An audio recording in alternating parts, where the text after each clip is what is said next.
Okay, I want to welcome everybody to the Norton Conservation Commission Monday, May 24th public hearing. I have to read the ditty about the public meetings on Zoom.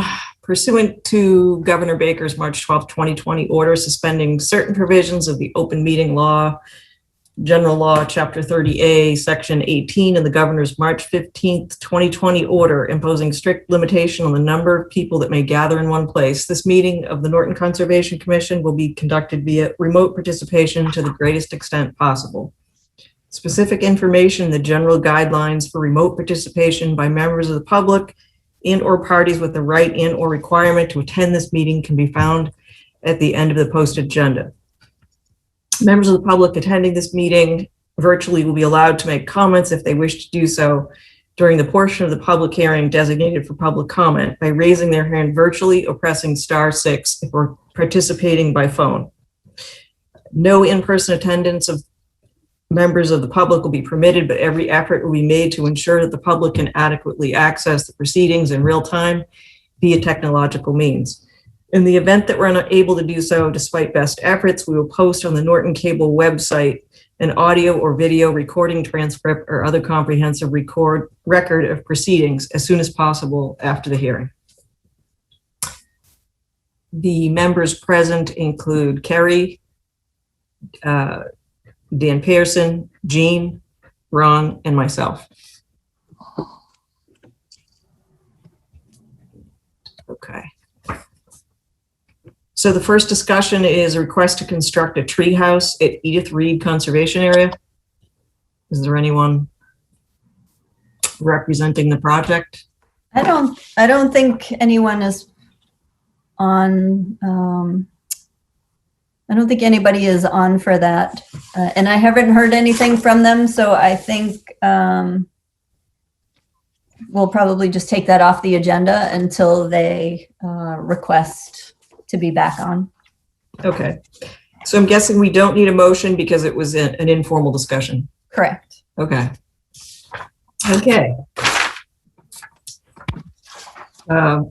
First public hearing is a request for determination of applicability. DET file number 1110, Dylan Ribeiro, 53 North Worcester Street, map 21, parcel 122. The proposed project is to replace an existing septic system with associated grading within 100 feet of wetlands. Do we have the applicant or representative? Yeah, I'm Dave Oberlander with BDO Engineering. I prepared the plan. I think this is going to be one of those nights where I have to double click on everything. So just bear with me 1 second. As long as it's you, not me. Everything's open, but for some reason they make me open it and close it. Still doesn't seem to want to work.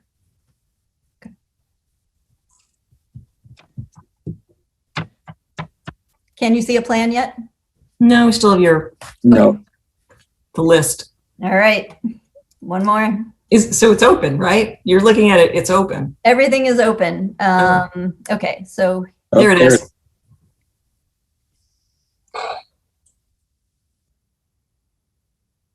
So Dave, do you want to walk us through the plan?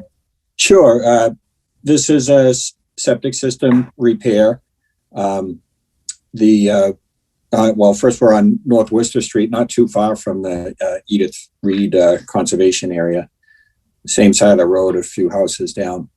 House has been there for 100 years. They had a leaching area done about 20 years ago, and they're doing another one now.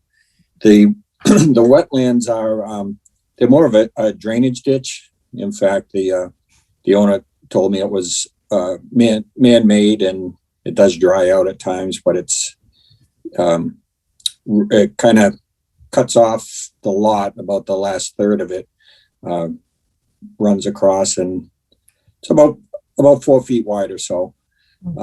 We did as best we could staying away from it, and you can see the closest point there is 84 feet. But we're literally going right where the existing leaching area is, and so we're in fact getting 5 feet further from the from the wetland area just by the way the geometry worked out. Going to keep the existing tank, so it's pretty much just replace the leaching area, and that's that.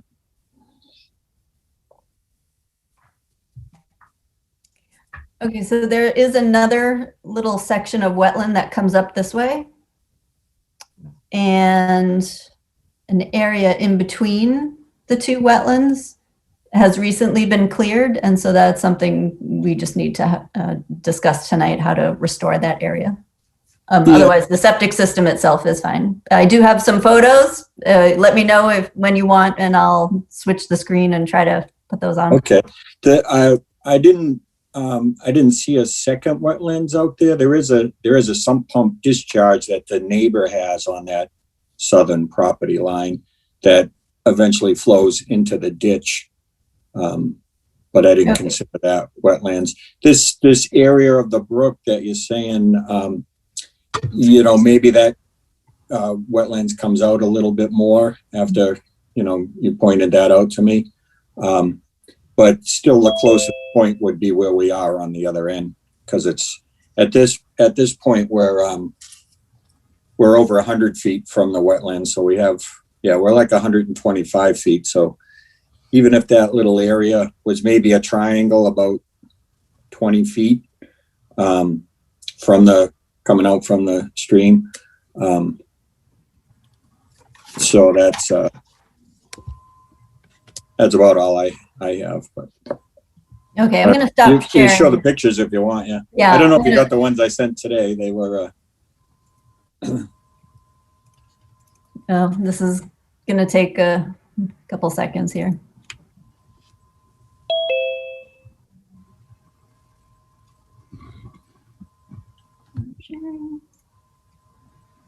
So Jennifer, do we want those additional wetlands documented? Or at least sketched onto the plan, I would imagine, so we have it for the file? That it's probably good to do that. Can you see the pictures? Not yet. Okay. Not yet. One more time. How about now? Yep. Yes. Okay. Okay, so this is the front area of the septic. Then the back area of the septic, the shed that was on the plan, and the stream is back this way. And then comes up this way a little bit. I think the stream's the other side of that tree. I think what you're calling comes up that way, again, looks to me like it's just the neighbor's sump pump. It might be, but if it has bank and hydric soil and the wetland plants, it would be considered a wetland connected to this area. So you could, this is the bank, so that's stream. This area appears to have been cleared a little bit. Well, it's been cleared, and it looks like new grass has been put down.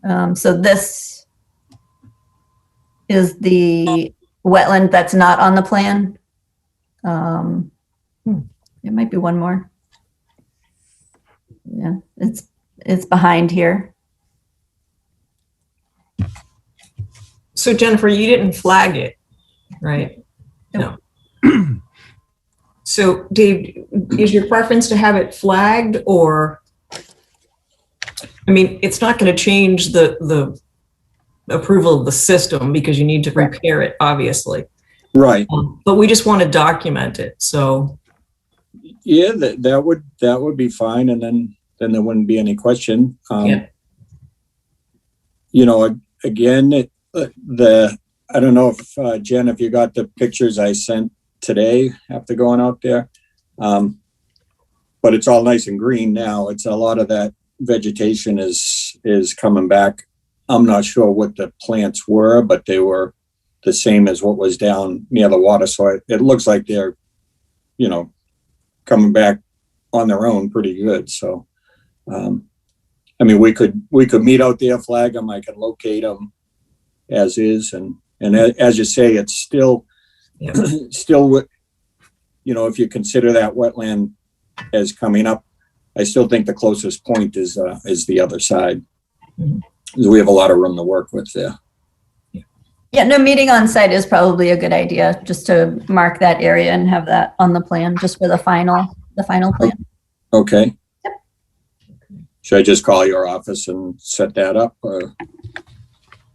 Sure, yeah. Okay. So are there any questions by any Concom members? Ron? No? No. Jean? No. Carrie? Nope. Dan? No. I do have one, Dave. So how are they going to access? Are they going to come around the north side of the house? Because you have the garage in the way. Yeah, I think they're going to have to remove the fence there and come up by the garage. Okay, on the side of between the garage On the and south fence. on the south side, yeah. Okay, just you want to obviously make sure they just restore that area if it gets chewed up by equipment. Okay. Yep. But right, I mean that's kind of outside the 100-foot anyway. But yeah, they will. I think they have to remove the fence. You know, they'll end up, you know, making a little road with all the truck traffic and stuff, and then fix it on their way out. Okay. And Okay. then, Yep. By doing that, you would meet the stormwater bylaw, Dave. Okay. by you talking about restoration, Jen? Yep. By making sure it's seeded and not rutted when the project is Okay. finished, even though it's outside the 100-foot buffer zone, the wetland permit is also acting as your stormwater permit under the town's bylaw. Okay. Okay. So then once you get the wetlands established or sketched on the plan, we should probably talk about some type of visual barrier, which we usually require. Yeah. Well, what are the options on that? We've generally done a split rail fence. Okay. I mean, the homeowner, you know, kind of would like to keep it the way it is, if at all possible. But you know, he's willing to do what he has to do to get a new septic system. So, Well, I think I mean, he's been there for 35 years without a fence, I guess. So, right, but then it resulted in mowing a wetland, right? Yeah. Yeah. So I think it's kind of the chicken and the egg. I think we should figure out where the wetlands are first, and then maybe what protective measures we need to take in perpetuity moving forward. Okay. And come up with something with Jennifer in the field.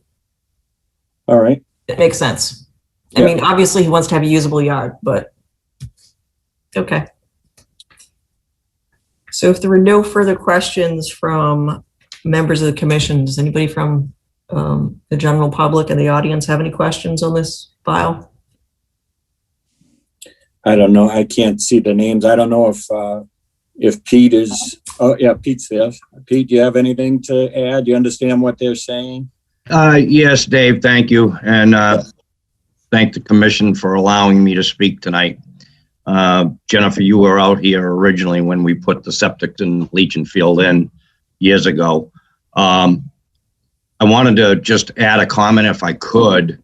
Jennifer did flag that property back in, I believe, 2004 when we installed it.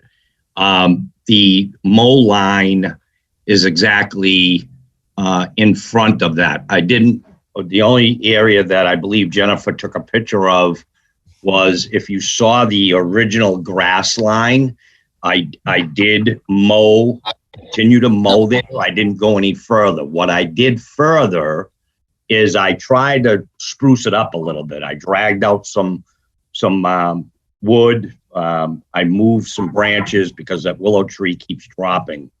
And I did put some grass seed there, figuring it would just look a little bit better. And then I would have access at that river, where the water would come out. So, but I'll do whatever I have to do to, put it back to the way it was, because the vegetation that Jennifer had flagged back then is actually coming back. It actually looks nice, except it grows about 3 feet high, which actually hinders the flow of the water if it rains. Like we had one storm that was probably 4 inches of rain in a 24-hour period. And unfortunately, North Worcester Street doesn't have any drainage, unfortunately. And the drainage, unfortunately, comes in my backyard and goes into that ditch. And then it ends up coming towards the house, so I try to keep it clean just so the water could flow out. But the area where Jennifer is speaking on the B side, if you had the picture back up, I'll try. and I can show Jennifer and Dave when you meet here. Yeah. Jennifer, you'll see by the willow tree, if you saw that. And I think I had my little tractor trailer right behind it. Somewhere over here. You'll see a metal stake. That metal stake is my property line. And that area is a runoff cleaned out by myself and the neighbor, but that's on the neighbor's property. And if you see where his water comes out of his cellar, there's a long, that's when George Azevedo lived there actually years ago, George and Wendy, they actually dug that out so the water could flow out that drainage pipe that's coming out of their cellar. But that's on their property. So I don't know, Dave, if that's going to interfere with anything, but that wasn't flagged before, Jennifer. So I don't know how that would be addressed this time. So I figured I'd throw that out for when you and Dave meet, and I'd be more than happy to come and show you too. So, Peter, that is helpful. I don't remember a 2004 permit, but we can look through the files and I can pull that out and see, what happened back then. That would be great. I think it was 2004. Yeah, but okay. That's other than that, and then like I met with Dave today, and if I could get away without a fence, I didn't have a fence there before, and I didn't have to put up a fence then. So if I could not have to do that, I appreciate it. But I'll put everything back to state what I disturbed, and I'm willing to do that. So I apologize for that. So it actually, I kind of wish I had got those pictures to you sooner, because it looks nice today.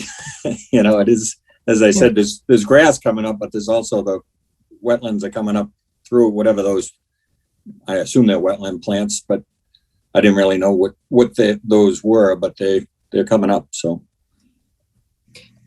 Okay, so Jennifer, you're going to look for the 2004 file. You're also going to meet with Dave and Peter on site to look at what was disturbed, and maybe put a, if there's more additional wetlands out there, just to map them for the plan. So it looks like we'll have to continue the public hearing. So I need a motion to continue. Ms. Chair, I will make a motion to continue the public hearing on DET number 1110 to the the June 14th meeting. Second. I'll second. Okay. So I have a motion from Dan Pearson to, I'm sorry. Motion from Dan, this is my first public hearing. Motion from Dan to continue the public hearing for file DET 1110 to 6/14/21, and it was seconded by Ron. All those in favor? Oh, roll call. Ron? Aye. Dan Pearson? Aye. Julian? Because I got my COVID vaccine. Newton's out there if you want. Was that an aye, Julian? It looked like an eye, but we didn't hear anything. So maybe if you give a thumbs up, we can see that. Okay. And Carrie? Aye. And I'll throw in an aye. And Gene. Gene? Aye. Aye. There you go. Can I ask one question on that continuance?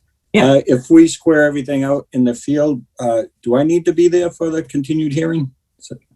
Okay, Yeah, as long as you give us, Jennifer, the plan beforehand, that's. All right. Are you away? Are you away?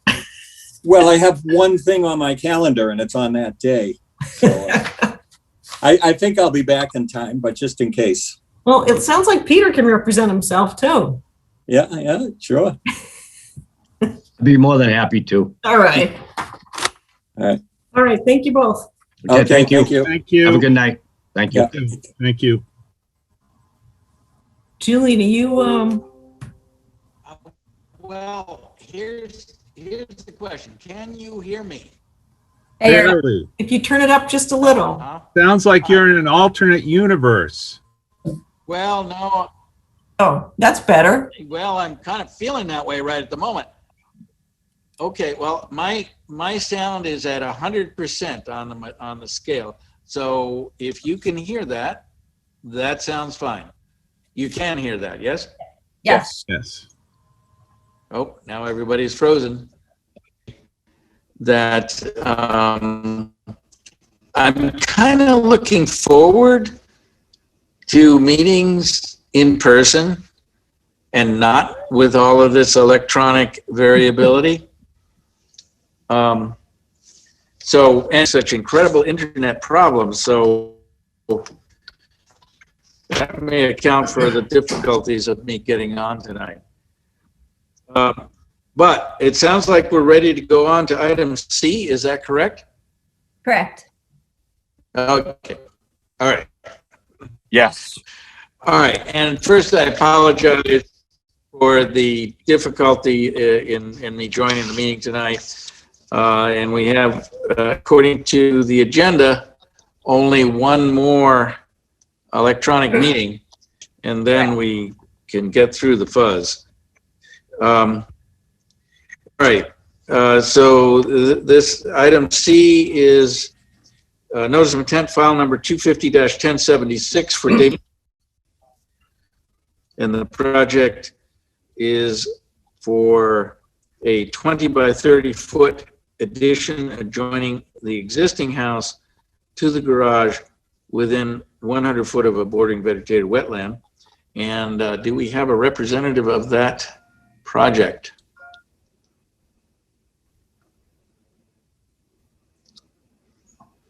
You do. Craig is here. Hello. I lost. Can you hear me? Yep. Okay. I lost his voice there. Oh, we can. Okay. So this is Craig Siganowski, Rim Engineering. The owner, Doug Thatcher, is also on the call tonight. He has a existing single-family home, 14 Lagoon Lane, which is a 20-foot wide road off of Island Road. He has also a detached garage, which he's intending to connect through a breezeway type addition between the house and the garage, and then also adding the 600 square foot house addition to the other side of the garage, closer to Island Road. The wetland resource areas, you have the Norton Reservoir, which is on the northwest side of Island Road. And you also have what is known as, I guess, the lagoon or a pond directly to the southwest of the property. That is the southwesterly property line is the bank of the pond. So the existing garage is approximately 12 and a half feet from the bank. And we've moved the proposed addition as far towards the Lagoon Road as we can. And we end up at 28 feet from the top of bank. The addition will be on a slab. And we found groundwater in the existing water in the pond at elevation 102.7, and the average ground of the lot is at 105. So there is no room for a foundation. It will just be a slab with frost walls. And once the additions are constructed, it'll be returned to the remaining land will remain as a lawn. There's an existing paved driveway that comes off Lagoon Lane and goes to the existing garage, and Mr. Thatcher would like to expand that somewhat to the north, about 10 feet wide, for a second parking space in front of the proposed house, which at this time I'm calling for a stone, crushed stone parking area. And for the roof water, we're calling for Caltech chambers. The narrowest we have, they're 8 inches tall. Obviously, with groundwater being down a couple of feet, they will be sitting just above groundwater. So hopefully they will retain water and slowly infiltrate into the ground. The biggest issue with this lot is the height over groundwater, being roughly 2.5 feet. Other than that, they're on town sewer and they're on public water, so we're not showing any proposed septic system or well.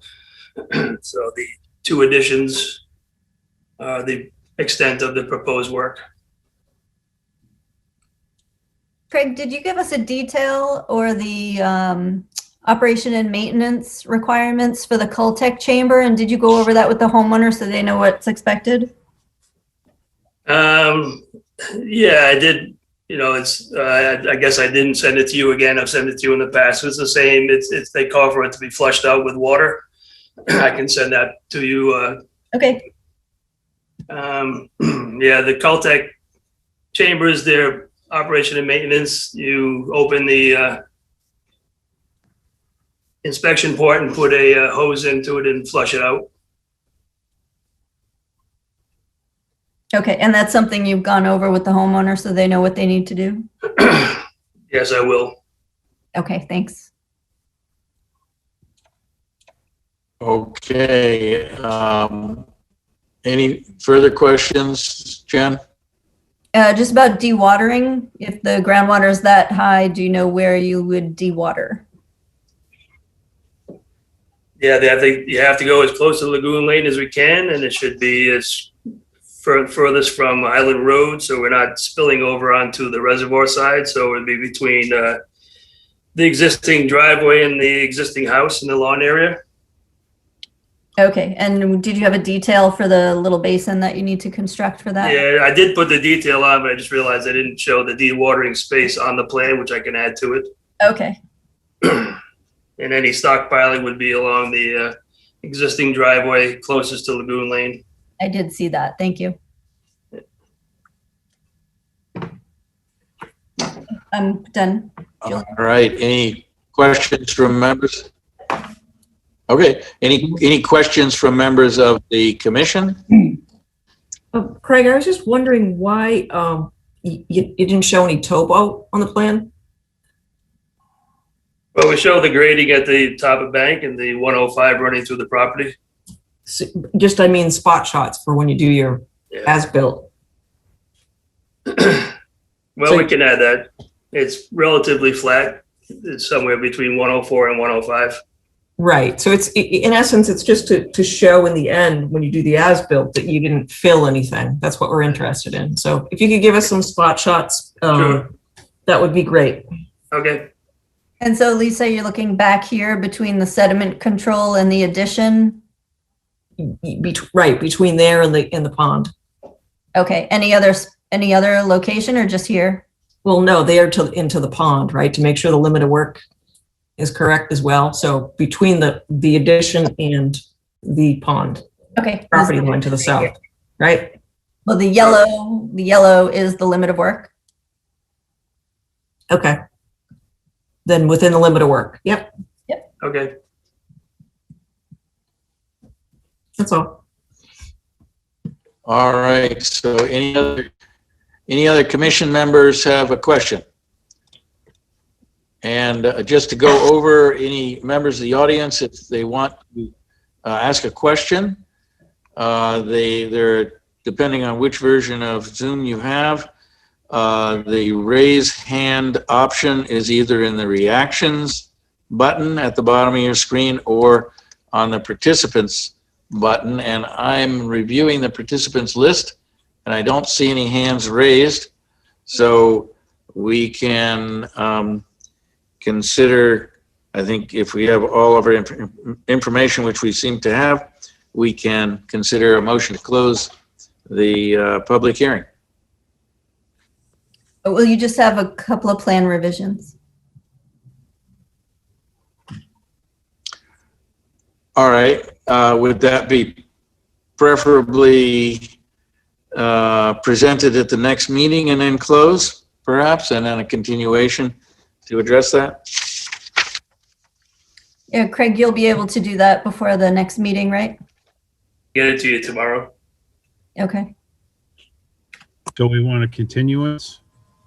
Well, if you can get it Well- tomorrow, then your choice is either close pending that revised plan, but you might want to look at it, or continue to the next meeting so we can draft the order of conditions anyway. You're not really losing any time by doing that because they wouldn't be able to review the permit until the next meeting anyway.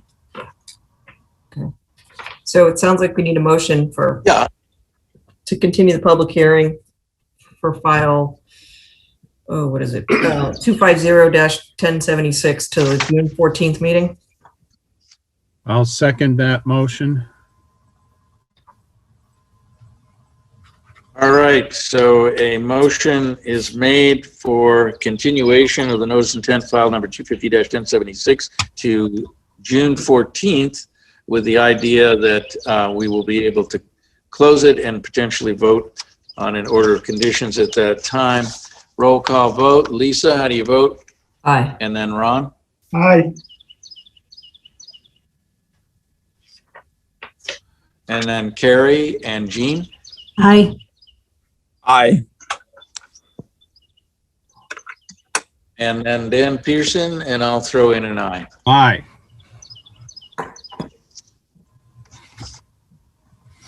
All right, the motion carries. Thank you for attending. Thank you. And our next item is request for determination of applicability, determination 1109 for Massachusetts Coastal Railroad concerning Massachusetts Coastal Railroad right-of-way. This has been continued from 4/12, 4/26, and 5/10.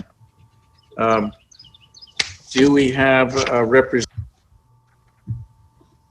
Hello, I'm here. Can you hear me? Yes. We can. Just announce your name, please. Hi, this is Tom Lewis. Thanks for having me. Not sure if you can see me, but I'm here on behalf of the Mass Coastal Railroad, and my RDA application is for vegetation management on the railroad right-of-way. Just to give you a little bit of background, railroads in the Commonwealth manage their vegetation under the rights-of-way regulations, which is administered by the Department of Agricultural Resources. So as part of that, they have to have a 5-year vegetation management plan. And the most recent one expired at the end of last year. So that's in the process of renewal. And also, as part of that, I have to go to each municipality and get a determination of the boundaries of the resource areas.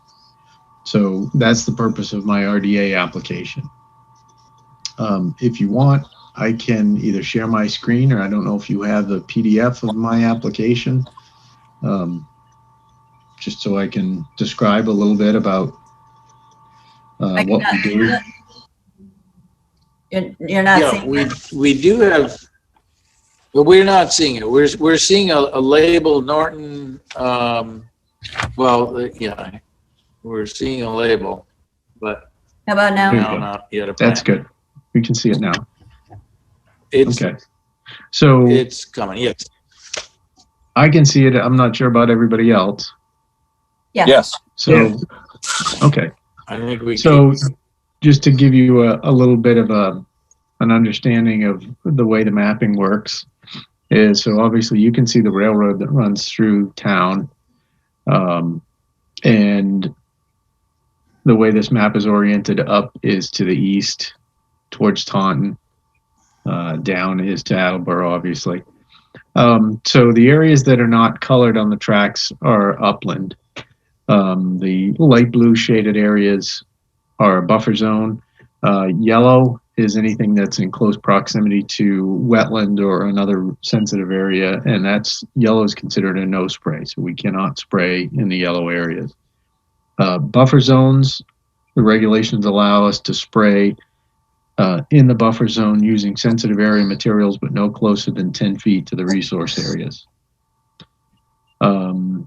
So there are some cases where if we have water supply, whether it be a private well, public well, surface water tributaries, those have their own restrictions too, but I don't believe we have any of that in Norton. So mostly what you see here is either buffer zone to a wetland resource or within 10 feet where we have a no spray.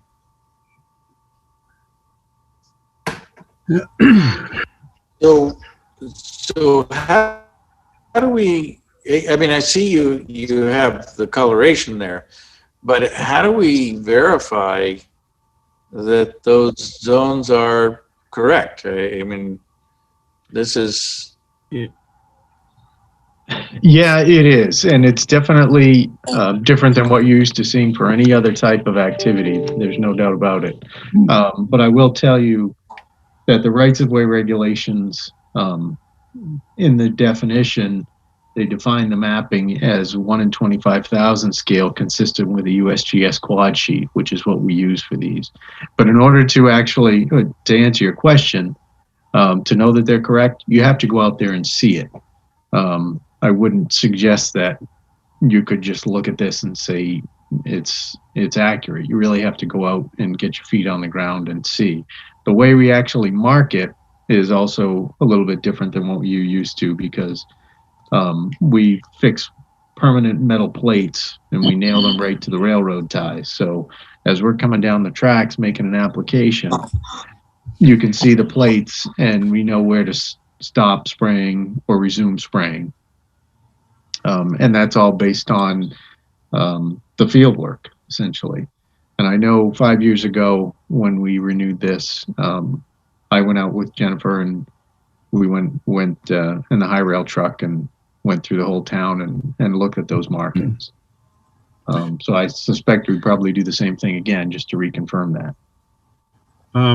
Jen, if I may, is it not the case that other commissions are requiring greater detail in delineating the wetlands on plans such as this? That is my understanding, yeah. So I think I would tell you I haven't done that. I'm sorry, go ahead. I was just I was agreeing with the comment of the chairman that we are hoping for greater delineation in the map. I know we. Well, here's my question. If I could just go to detail. I mean, you say you have plates, metal to allow, nailed to specific spots to allow an application crew to know and when to have limited spraying and so on. But that must have been based on some kind of a plan in order to put it in place in the field. So is that plan available electronically or available at all to us? No, it's not. It's really just based on going out there, determining where the edge of the resource area is. And then once we're in agreement on that, you just nail a plate to the ties. So was that performed by a wetland scientist, and when was that performed last? It was not. It was the last time it was done was 5 years ago when I did it and Jennifer reviewed it. So it wasn't field verified and confirmed by a wetland scientist. It was just a visual observation of what, standing water? It was either standing water, top of bank, or in a lot of cases, because the entire right-of-way is, it's a man-made facility, most of the resource areas are pretty well defined. They're either bridges, for example, you have a bridge abutment that's just a vertical face, or in some cases you may have a culvert crossing that's a defined structure. And usually where the railroad crossed through a wetland or some other kind of resource and it was filled, it's a pretty defined top of bank. So most of these resources are pretty easy to establish because we're not really disturbing anything per se. We're just locating the man-made facilities that are there. So are you saying that the railroad does not really have an electronic base of the plans that were used to put in the railroad? Oh, I mean, it seems that just maintain the railroad. They don't just go out there and look to see what has to be done. Is that correct? I don't quite I'm talking about the understand. tracks You mean themselves. we don't have, I mean, the tracks, we don't have original plans of the tracks. I mean, they were built 150 years ago. But I mean, we're used to reviewing, for example, a major highway project where there are specific stations and all of the wetlands are related to specific stations. And I would think for a railroad, you would have very precise locations with regard to identifying areas that need new maintenance and so on. And so you're saying that kind of plan doesn't exist for the railroads? They do have historical rights of way when it was established and laid out. And they were all based off mileposts and stations. The mileposts that you see here are the mileposts that originated from. And there are stations associated with that, but we don't have it to that level of detail other than what's marked in the field, because what's marked in the field tells us where to stop and start and to perform the work. So I think the issue that I'm struggling with is I think you're asking us to verify the edge of the wetland, right? Through this RDA. Sure. Right. So we could never do it at this scale. You would always have a wetland scientist go out in the field, flag the wetlands, locate it, and in this instance, GPS is good enough, and to put that on an aerial. And then you have your established base maps that you can use moving forward every 5 years. And I'm just kind of puzzled as to why the investment was never made to do that. It's one and done. The investment to make those plans. Well, I can see your point, but you know, the regulations are pretty specific, is that it defines maps as 1 in 25,000 scale, consistent with the USGS quad sheet. It's written right in the regulation that way. In the Wetlands Protection Act? No, it's written in the rights of way regulations. Right. But we're administering the Wetlands Protection Act. So I understand that you're trying to get this approved by applying the Right-of-Way Management Act, but at the same time, we can't confirm those boundaries without a delineation by a wetland scientist, just like we do for every project that comes before us. Okay. So there's a little bit of a disconnect, I think, between the two sets of regulations. So it's telling you can rely on quad maps to what? To apply it? To apply the herbicide? Not to apply to a conservation commission to get permission. I'm seeing a little bit of a disconnect between these two regulations. Sure. Well, there's definitely some overlap in the application of the two regulations. There's no doubt about that. But I mean, it's been established in the past, and we had a superseding determination in another town where the DEP upheld the maps that we use and the standards that we apply to delineate that. Can you tell us what town and what region that was so we could follow up with DEP? Sure. It was town of Oxford, DEP Central Region. Okay. And it was specifically based on the Conservation Commission reviewed the delineation in the field the same way we did 5 years ago in Norton, concurred with the locations of the markings, and they wanted more detailed mapping. And DEP Central Region upheld that the maps at 1 in 25,000 scale, the ones that we provided, similar to what you see, are adequate and consistent with the regulation. So I have the wetland regs on the screen. Can you see those, or do I need to redo it? That's here. Okay. So over here, sort of in the middle, right, such a request for determination shall be submitted prior to filing the VMP under the rights of way management on maps of scale which enable the issuing authority to find and delineate those areas subject to protection. So those wetland areas and the buffer zone. So it's a different, this doesn't say anything about using the USGS topo for that purpose. Right. So Tom, what's the reference to the topo map? That's in the right-of-way management? Sure, and I don't have it on my screen, but I can read to you the definition of maps based on the rights of way regulation. And that says maps, United States Geological Survey maps of scale 1 in 25,000, or other maps as determined by the department, which is the Department of Agricultural Resources, which are of such accuracy and scale to provide sufficient detail so that sensitive areas can be delineated. So that's been upheld by the DEP, that the USGS scale is adequate.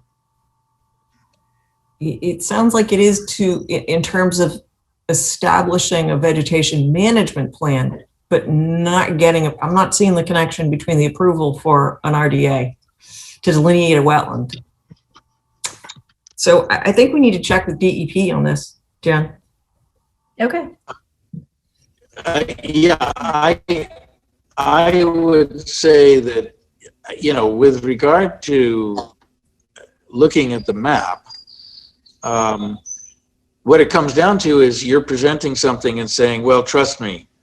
And we have to just say, okay.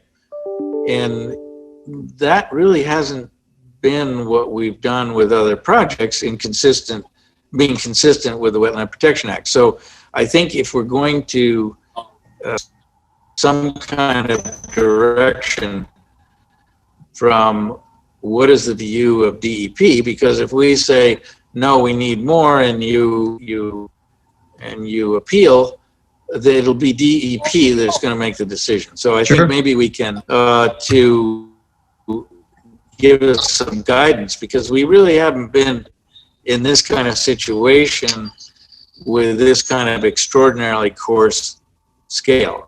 And you say, well, you just go out there on a rail truck, but it's kind of a big project, and to whip it out in 8 hours doesn't fully seem realistic. So, I think we need a little guidance for this. Sure. To be fair, I would never ask you to just take my word for it without inviting you out there to review it yourself. I'd fully expect that you would want to see it. And if I were in your shoes, I'd want to see it too. So certainly if Jennifer and any of the members of the commission wanted to see it, I'm more than open to arranging that for you to go out and see what we do and understand how we map this out and delineate it. So just so we're clear though, when you say to see it, we're not looking at flagging. What are we looking at? We're just looking at... You're looking at the permanent markers that we fix to the track, so that those are the markers that indicate to us when we're doing the work to spray or not to spray. Right. And those permanent markers, again, were not based on a delineation by a wetland scientist. And that's what I'm struggling with. The permanent markers to me don't mean anything. It means somebody went out and said, oh yeah, that looks wet, or there's standing water there. The marker should go here. It's not based on the science of wetland science, where you would potentially, if there's no vegetation, you might take an auger to figure out if you have hydric soil. So it just, so when you say see it, typically when we see something, we go to see something that's flagged, not something that somebody said, oh yeah, that looks right.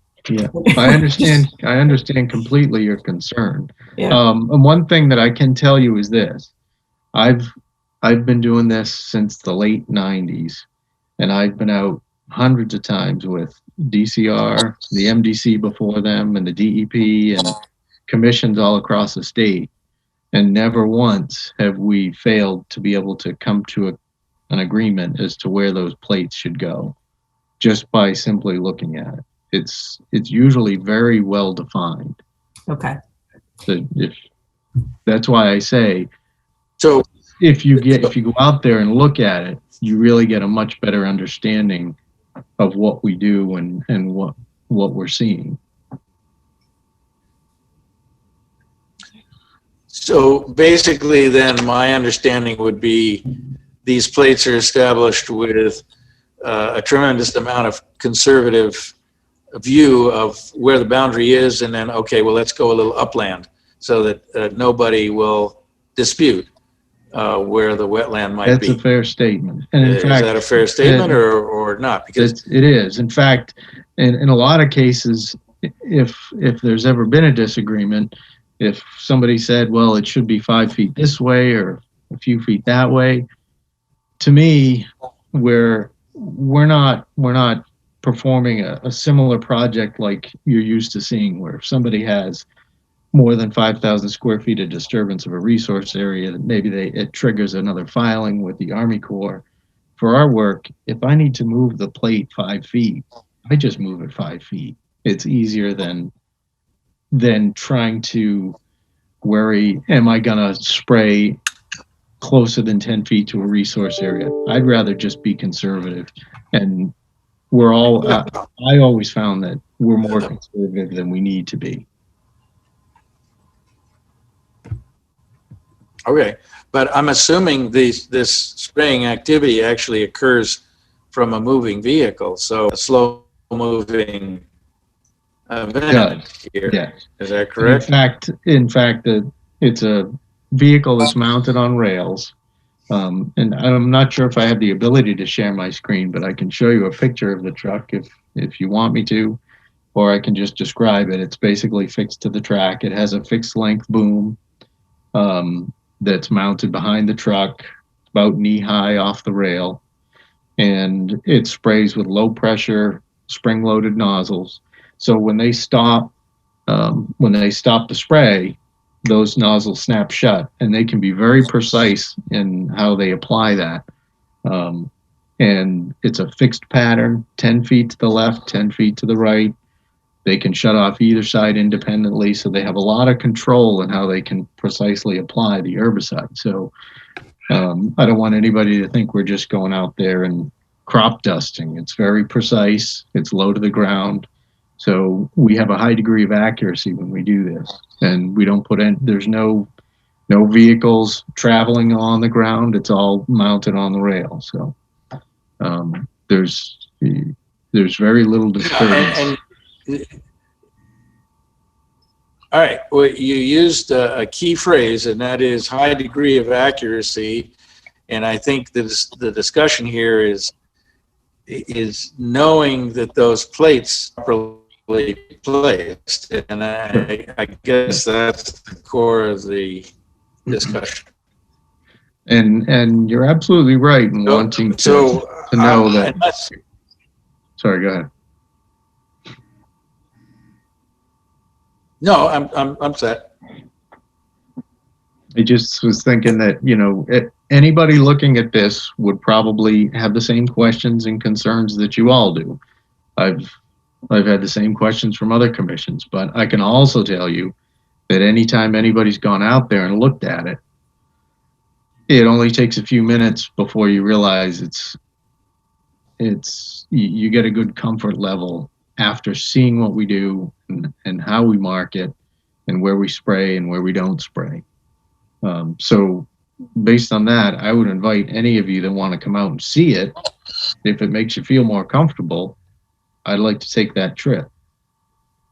So can I just suggest something? I definitely want Jennifer to ask her to follow up with DEP, but if that's been DEP's position and I'm an applicant and I say, well, I've been through this 10 times over, wouldn't you give us some correspondence from DEP that says it's allowed to allay any of the concerns that a commission would have? That's the first thing I would put in an application. If you have that in writing from them, it would be helpful. All I have in writing from the DEP is that superseding determination. And I can tell you, I've been out on the field trips with DEP to review the same markings with the same plans multiple times in different regions all across the state. And none of them have ever said this mapping is not adequate. Not once. Okay. I mean, all I'm saying is, when you come into a new town, perhaps you may want to document that, or to get something from DEP that puts that in the writing, so it maybe puts these questions to rest. Sure, from the get-go. I understand. It's something to think about. It's just that the questions haven't really come up that frequently. So, except through proceeding order. All right, but you know, I don't want to be irritable about this, but you know, after being on the commission for 40 years, I've never been asked. It's 6 of one, half dozen of the other. So, you know, and you have to realize we're just trying to do a proper job here, and we need guidance, I think, from the DEP. Sure, understood. May I make a quick comment?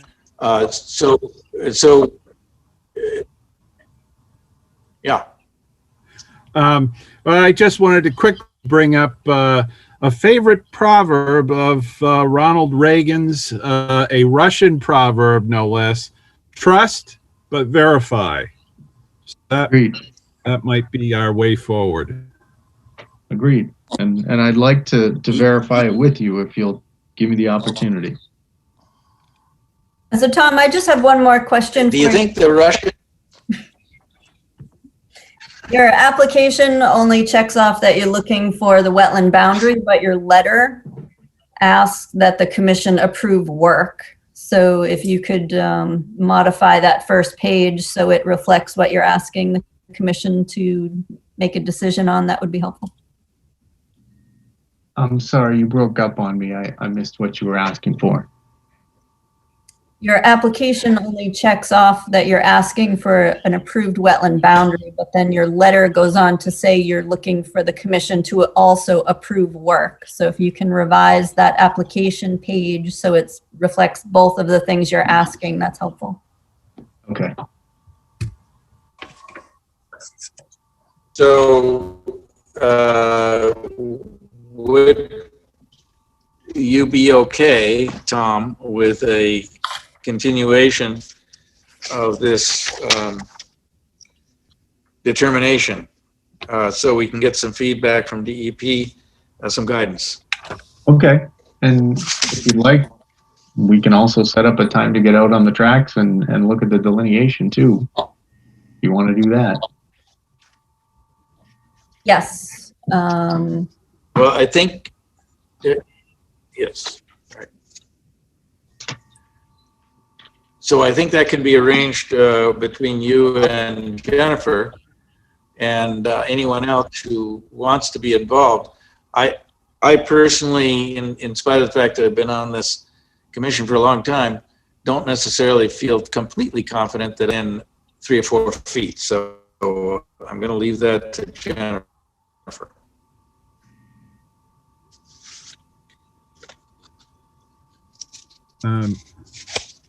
Well, and with that,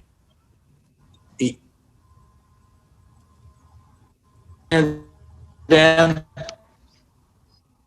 I was going to say, if the esteemed chair is entertaining a motion, I will make a motion to continue file number 110, DET number 1109 to the June 14th meeting of the Conservation Commission.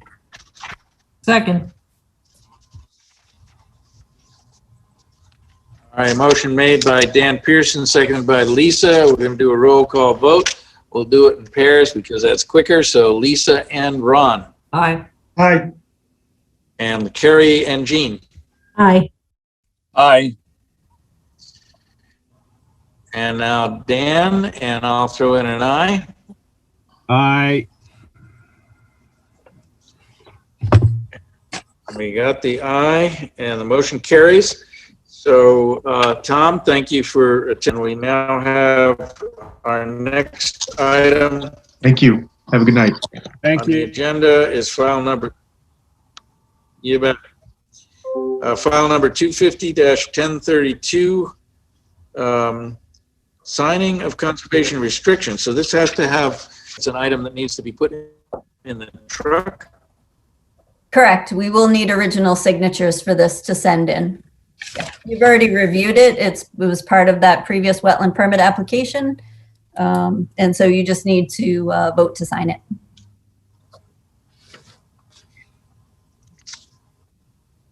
Oh, we need to vote to sign it. Somehow I thought that it was already voted on, but we'll look for a motion. I'll make a motion to sign the conservation restriction for file 250-1032. Second. We have a motion made by Lisa and seconded by Ron. And again, we'll do roll call vote in pairs. Aye or nay, Lisa and Ron. Aye. Aye. And Carrie and Jean. Aye. Aye. And Dan, and I'll throw in an aye. Aye.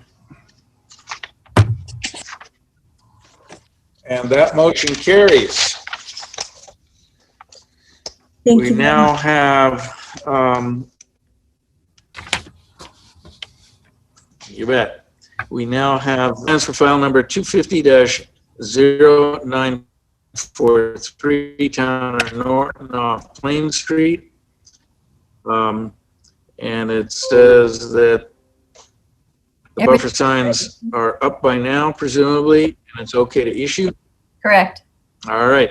Jennifer, So we where are can those consider signs? They Sure. are on the trees all along the edge of the road up near Plain Street and then near the wells on the opposite side. Did They you were actually see them? recently, just recently. Oh, but you saw them? Yeah, they sent photographs as well. Okay. I was there yesterday walking. I must have missed them, but okay. All right. Oh, I'm sorry. You need a motion. I'll make the motion. To issue a full COC. All right, motion made by Lisa and Second.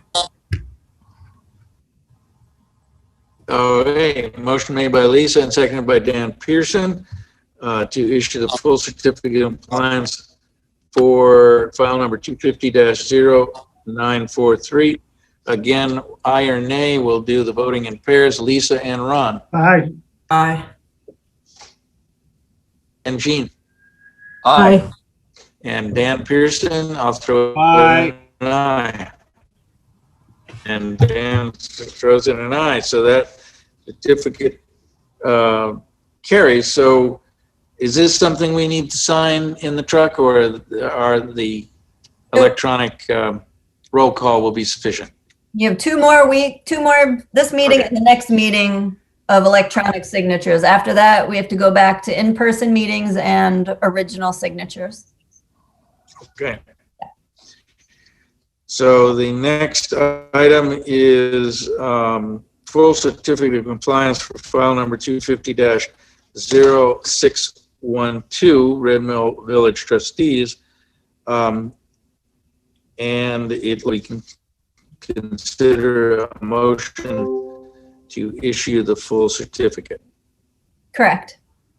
Mr. Chairman, I'll make a motion to issue an FCOC on DEP number 250-0612.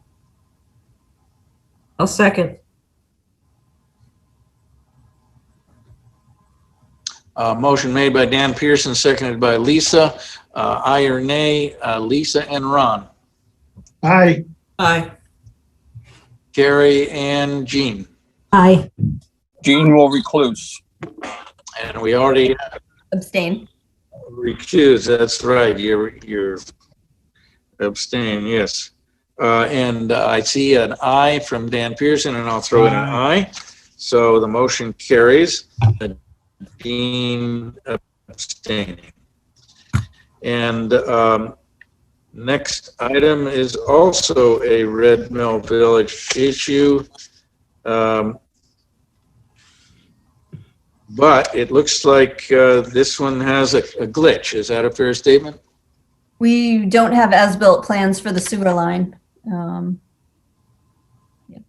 we've checked with other boards and commissions in town. No one has as-built plans for this. So they asked for the full COC without it? Correct. Gary is here if you'd like to ask. Okay. So there's no as-built of the system. You don't have an as-built of where the manholes are or anything?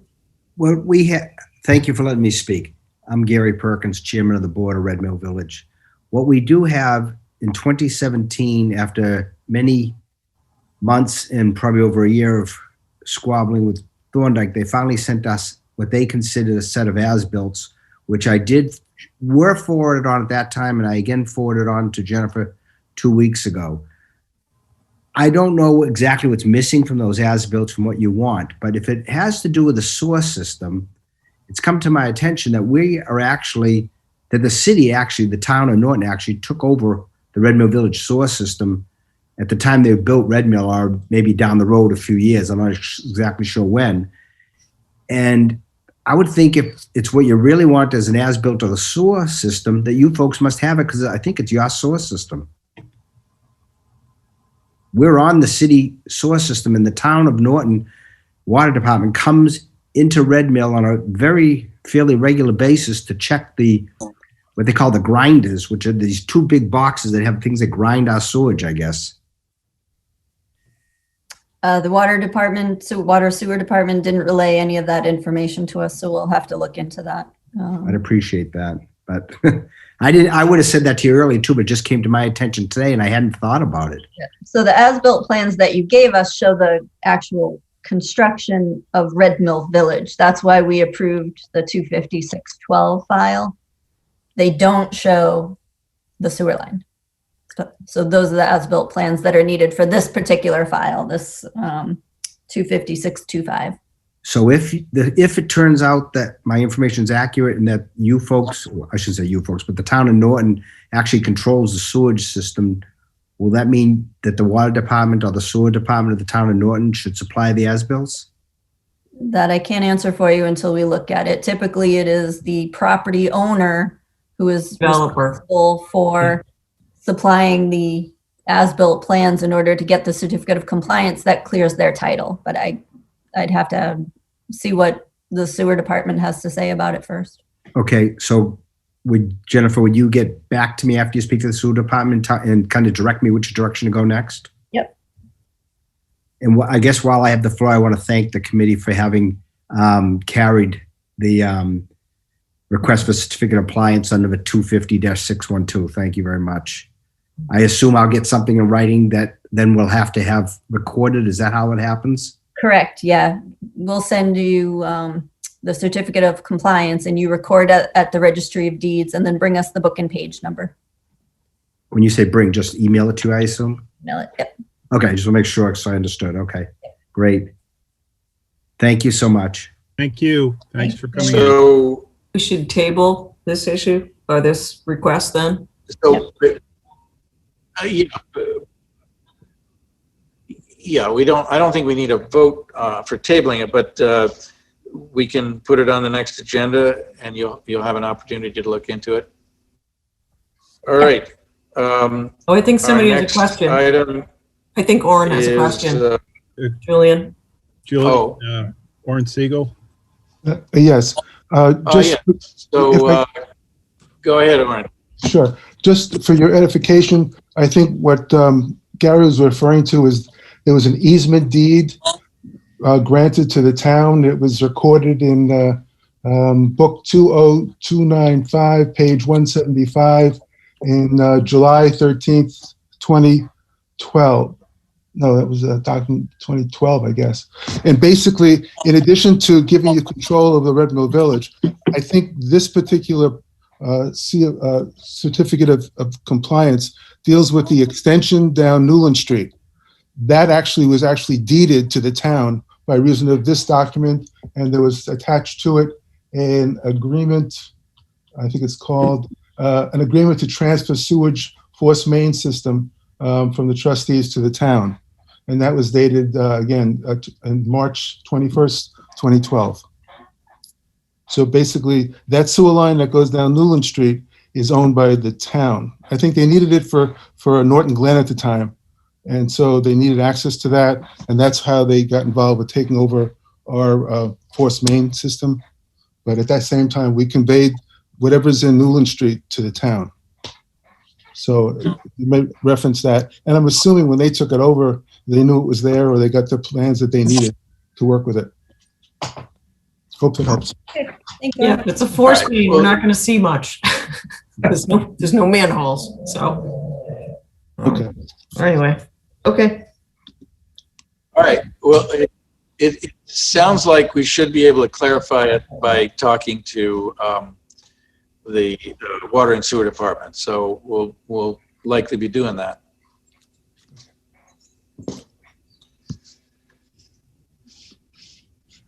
So our next item is file number 250-0396 for Mark Mobilia, 1 Fuller Drive.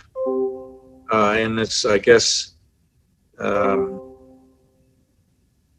is That's only ready for a full for that certificate. particular address. Okay. So I guess we're ready for a motion on that item then. I'll make a motion, Mr. Chairman, to issue a full certificate of compliance on DEP file 250-0396. Second. So we have a motion made by Dan Pearson, seconded by Lisa Carrozza. Roll call vote, Ron and Lisa. Aye. Aye. And now we have Jean and Dan Pearson. Aye. Aye. And Carrie, and I'll throw in an aye. Aye. And the motion carries. And then we have a new file number for also Markman 1 Fuller Drive. For, I guess, a different portion of the project, but that looks like it's okay to issue as well. Correct. 250-851 is also ready for a full certificate of compliance. Mr. Chairman, I'll make a motion to issue a full certificate of compliance for DEP file 250-0851. Second. Motion made by Dan Pearson, seconded by Lisa Carrozza. A roll call vote, Ron and Lisa. Aye. Aye. Jean and Dan Pearson. Aye.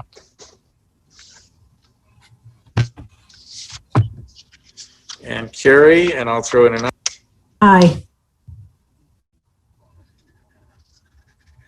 And the motion carries. We have a duplicate full certificate of compliance for file number 250-0168 Creative Homes, 77 South Washington Street. We've already voted on it? Well, the certificate of compliance had already been issued, but it obviously was not recorded, so someone needs that for a closing. So it's just a duplicate. You can approve that. All right. Mr. Chairman, I'll make I'll entertain. Go ahead. I'll make a motion to issue a duplicate FCOC on DEP number 250-0168. Second. And a second, so a motion made by Dan Pearson, seconded by Ron. Again, roll call vote, Ron and Lisa, aye or nay? Aye. Aye. Gene and Dan Pearson, Aye. Aye. and Carrie, and I'll throw in an aye. Aye.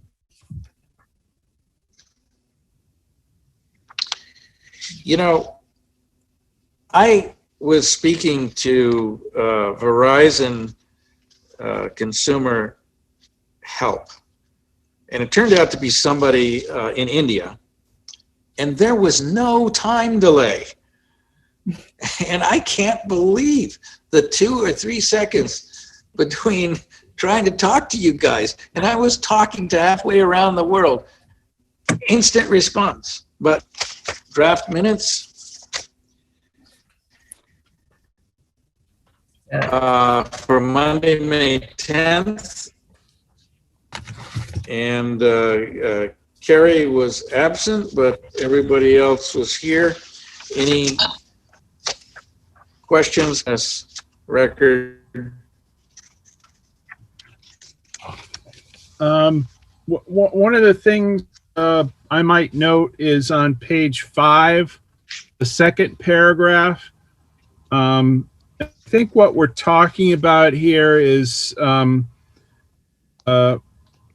more precisely not whether it's a pond or not, but whether there is stagnation or perfluence. Anyway, I don't know if that's a word, but perfluent is a word. So I would just exchange riverine-like for perfluent and pond-like for stagnant or static. Is that not? Dan, it's supposed to be verbatim based on what was said, so we can't make up synonyms. Oh, okay. All right. Well, there it is. But the idea is right, isn't it? Well, it's also important to stay with the terminology in the regulations, and that is riverine. Yeah. But we appreciate the thought, Dan.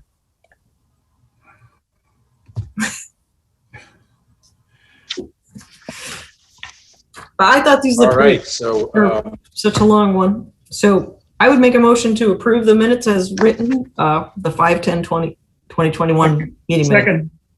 I'll second. I heard Lisa with the motion. I think it was Ron who threw in a second there. And again, aye or nay, Ron and Lisa. Aye. Aye. And I already see an aye from Dan Pearson, and I'll throw in an aye. Aye.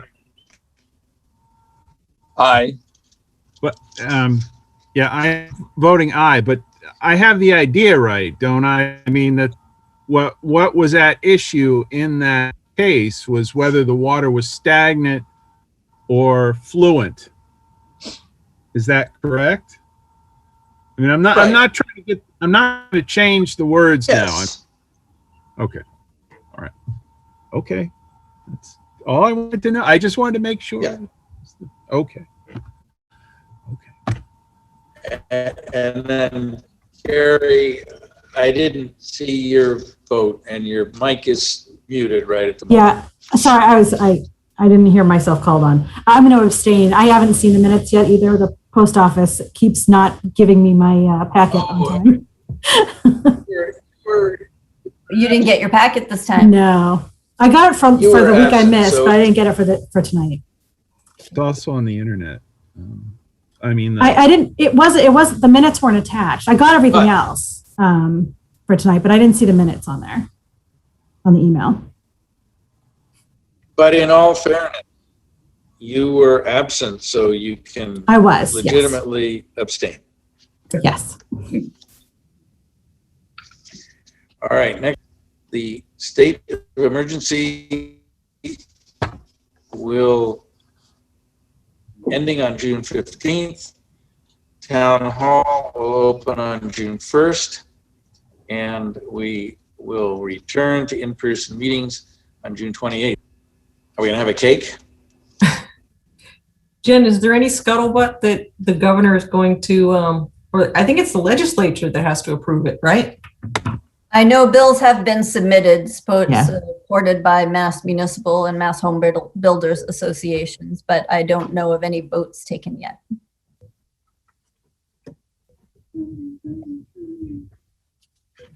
Well, These Julian are will be the bills only one at to- town hall. Propose that we continue. You all have to be at town hall. If they vote on it. If you get me a better internet provider, this is painful. Julie. We have old business. Anything to comment on the list of violations? No, we have nothing else to comment on except that for grants. I received a grant for about $6,000 for forestry to be finished before June 30th. If anyone has questions about trees, maintenance, pruning, planting, watering, anything to do with trees, forestry, please send it to me immediately because I'm meeting with them tomorrow at 8. Wait, I'm sorry. Who are you meeting with tomorrow about trees? I'm meeting with an arborist tomorrow and a Wheaton student. She'll be taking videos of us having quick, like 30-second meetings, little chats to put on Instagram as part of a public outreach program. And then I'll also be meeting with a licensed forester to do pretty much the same thing. So if you have questions about trees, shoot me an email tonight. I'll be quickly typing my list for tomorrow. Can we attend this meeting, or is it? You can come tomorrow if you want. It's 8 o'clock at Edith Reed Conservation Land. Might consider it. Okay. All right. Any further items? If not, we can consider a thumbs up for adjournment. So moved. Okay. All right. Thumbs up it is. Till next time. Thank you. And hope that my internet holds up. All right. Bye, everybody. All right. Bye. Night. Good night.